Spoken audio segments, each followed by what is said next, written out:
On sait que les saints-pères et les théologiens s'accordent à donner à Marie ce titre de médiatrice, parce qu'en vertu de sa puissante intercession et de son mérite de congruité, elle a procuré le salut de tous les hommes, en obtenant pour le monde perdu le grand bienfait de la rédemption. Nous disons mérite de congruité, car Jésus-Christ seul est notre médiateur par voie de justice.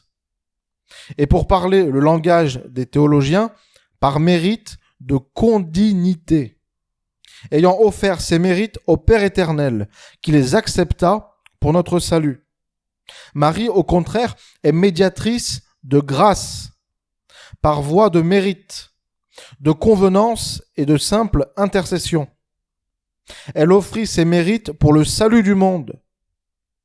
Et disent les docteurs avec saint Bonaventure, Dieu les agréa par faveur et en union avec les mérites de Jésus-Christ. Vous vous rendez compte? Elle offrit ses mérites pour le salut du monde. Vous avez, vous, cette charité-là?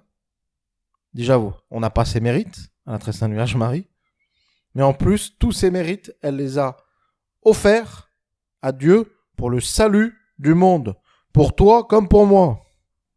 Et tu oses encore mal parler d'elle, ingrat que tu es? Sa main, dit Arnaud de Chartres, s'unit à la main de Jésus dans l'œuvre de notre rédemption. Et Richard de Saint-Victor dit de même, elle désira, demanda, obtint le salut de tous. Mieux encore, le salut de tous s'opéra par elle. Aucun saint n'a donc reçu du ciel une grâce, un don de vie éternelle qui ne lui ait été dispensé par Marie. C'est ce que la Sainte Église veut nous faire entendre lorsque, pour honorer la Divine Mère, elle lui applique 3 paroles de l'Ecclésiastique. Donc, il y a encore Marie dans l'Ecclésiastique. C'est chapitre 24, verset 25.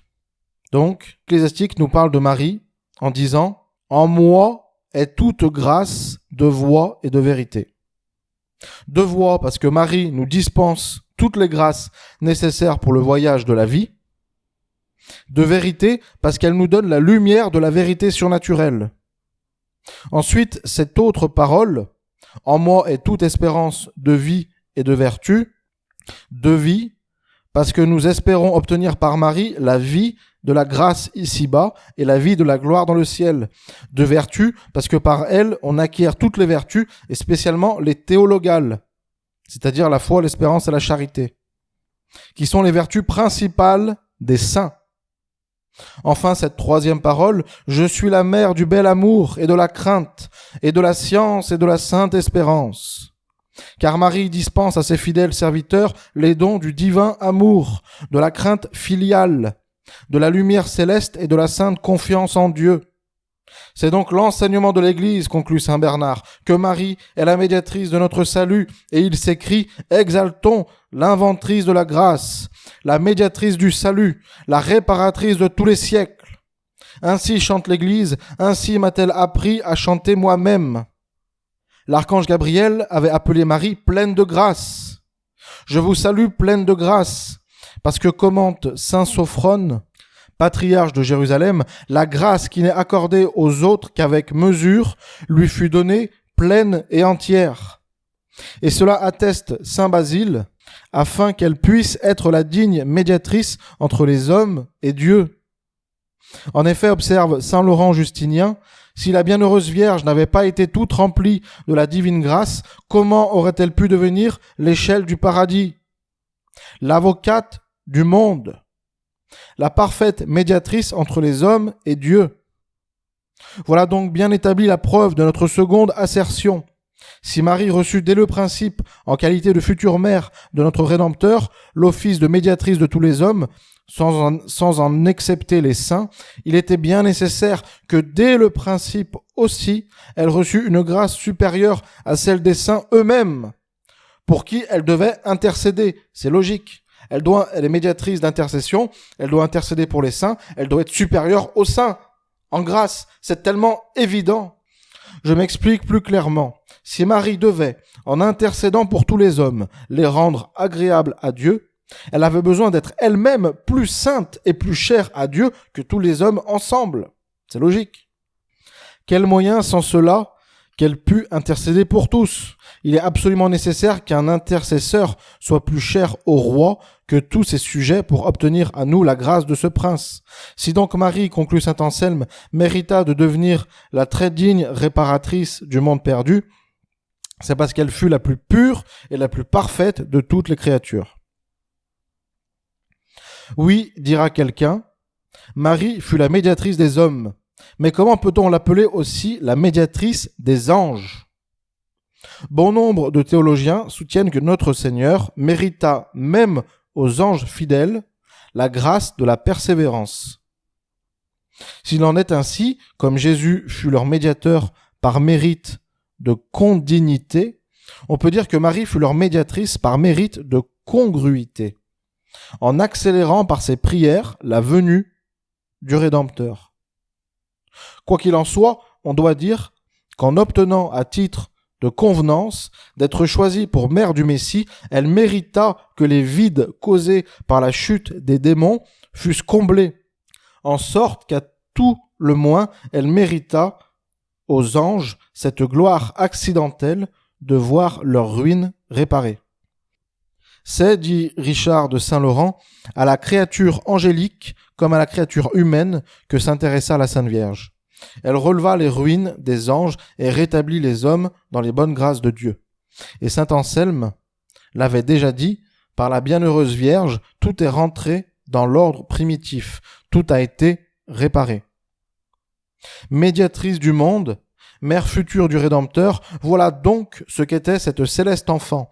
Et voilà pourquoi, dès le premier instant de son existence, elle reçut une grâce supérieure à celle de tous les saints réunis. Pas seulement chaque saint, un par un, non, tous les saints réunis. Aussi, quel ravissant spectacle offrait au ciel et à la terre cette âme si belle, avant même que la bienheureuse enfant eût fait son apparition en ce monde. Elle était la créature la plus aimable au regard de Dieu, et dès lors, élevée au comble de la grâce et du mérite, elle pouvait s'écrier dans la joie de son cœur « Je faisais que de naître, et déjà je plaisais au Très-Haut ». Et en même temps, elle était la créature la plus embrasée d'amour pour Dieu. Elle l'aimait comme personne ne l'avait encore aimé. De telle sorte que si Marie était née immédiatement après son immaculée conception, elle serait venue au monde plus sainte et plus riche de mérite que tous les saints ensemble. C'est intéressant. De telle sorte que si Marie était née immédiatement après son immaculée conception, donc sans attendre les 9 mois de la conception d'un enfant, elle serait venue au monde plus sainte et plus riche de mérite que tous les saints ensemble. Et voici qu'elle apparaît à la lumière du jour, après s'être acquis tant de mérite durant les 9 mois passés dans le sein de sa mère, Sainte Anne. Aussi, quelle sainteté ne devons-nous pas admirer en elle? Arrivons donc à notre second point, et voyons comment fut grande la fidélité de Marie à correspondre sans retard à la grâce de Dieu. Deuxième point, ce n'est pas une simple opinion, dit un savant auteur, le père de la Colombière, c'est le sentiment de tout le monde, que la sainte enfant, en recevant dans le sein de sa mère la grâce sanctifiante, reçut en même temps le parfait usage de la raison, joint à une grande lumière divine, en rapport avec la grâce dont elle était enrichie. Il nous est donc bien permis de croire que dès l'instant où sa belle âme s'unit à son corps très pur, Marie fut toute illuminée des rayons de la divine sagesse. À cette lumière, elle comprit les vérités éternelles, la beauté des vertus et surtout l'infinie bonté de Dieu. Elle comprit combien il mérite d'être aimé de tout le monde, combien elle-même devait particulièrement l'aimer à cause des insignes privilèges dont il l'avait orné, de préférence à toutes les autres créatures, en la préservant de la souillure du péché originel, en répandant sur elle une telle plénitude de grâce et en la destinant à devenir la mère du Verbe et la reine de l'univers. Reine de l'univers. Aussi, dès ce moment, dans sa reconnaissance, la Sainte Vierge coopéra de tout son pouvoir à toute l'activité de la grâce, faisant dès le principe fructifier fidèlement cet immense capital de grâce qu'elle avait reçu. Appliquée tout entière à se complaire dans la divine bonté et à lui donner son cœur, elle aima Dieu de toutes ses forces et elle continua de l'aimer toujours, ainsi pendant les 9 mois qui précédèrent sa naissance, sans cesser un seul instant de s'unir toujours plus intimement à lui par de fervents actes d'amour. Exempte de la faute originelle, elle était par là même libre de tout attachement terrestre, de tout mouvement désordonné, de toute distraction, de toute opposition des sens qui aurait pu l'empêcher d'avancer toujours davantage dans le divin amour. Ses sens eux-mêmes étaient d'accord avec son esprit pour s'élancer à Dieu.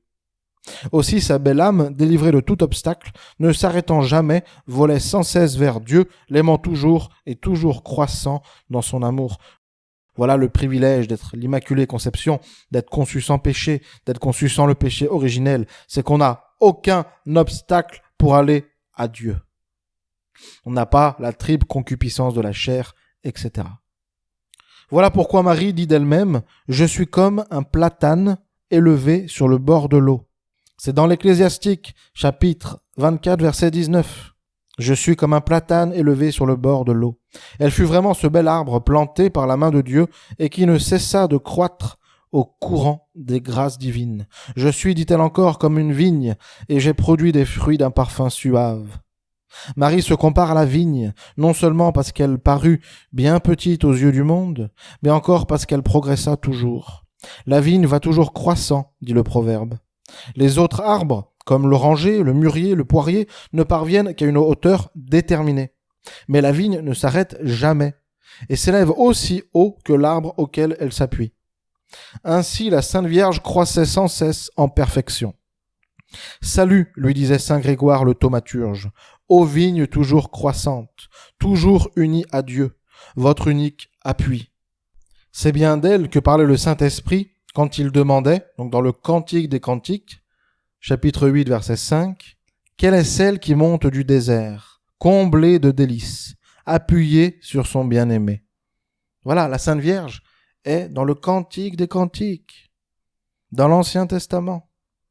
Oui, dit saint Ambroise, c'est Marie qui, unie au Verbe, montait sans cesse, comme la vigne enlacée autour d'un arbre géant. De graves théologiens vont plus loin, en précisant davantage. Ils estiment que chaque fois qu'une âme, en possession d'une certaine habitude de vertu, correspond fidèlement aux grâces habituelles de Dieu, elle produit un acte égal en intensité à l'habitude préexistante. De la sorte, elle acquiert chaque fois un nouveau mérite qui, se trouvant égal au mérite antérieur, double la somme des mérites qu'elle avait déjà acquis. Cet accroissement de mérite, disent ces théologiens, fut accordé aux anges avant leur entrée dans le ciel.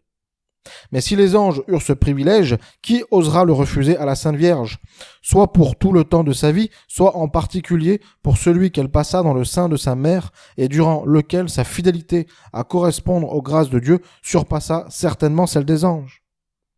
La bienheureuse Vierge passa donc tout ce temps à doubler incessamment cette grâce sublime qu'elle avait reçue dès le premier instant de son immaculée conception, puisqu'à chaque instant, correspondant à la divine grâce de toutes ses forces et avec toute la perfection possible, chacun de ses actes doublait la somme de ses mérites.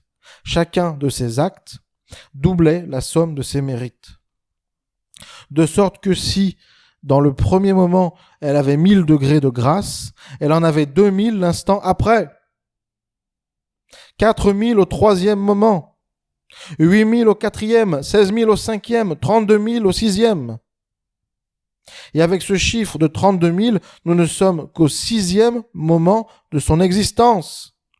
Multiplié ainsi pour une journée entière, multiplié pour 9 mois. Et puis voyez quel trésor de grâce, de mérite et de perfection elle apporta au monde à sa naissance.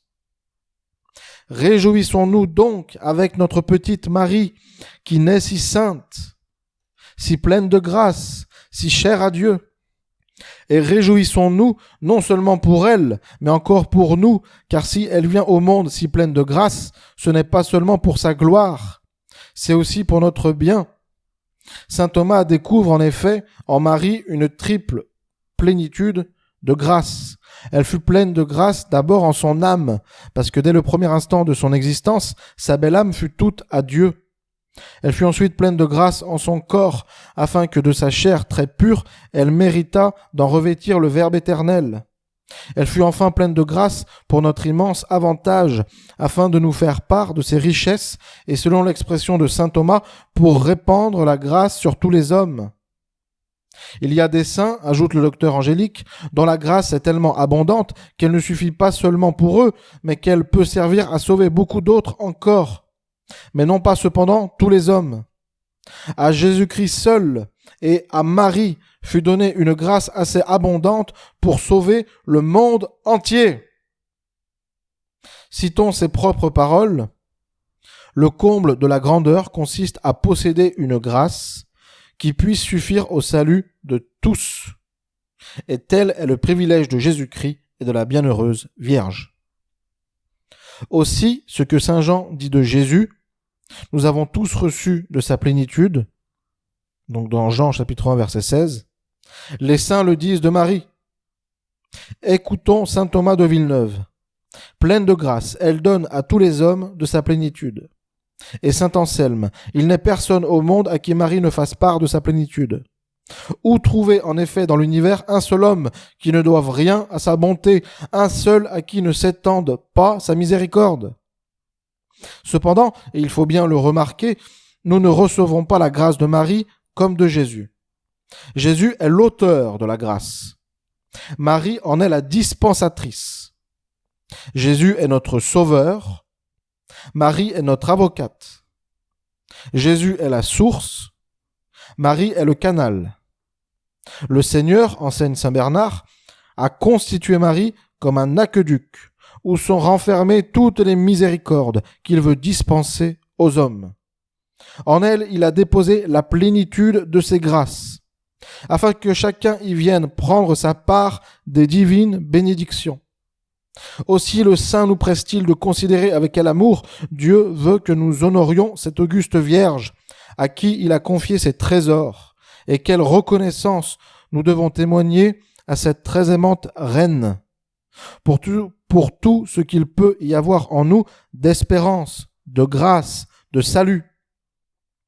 Voici ces belles paroles.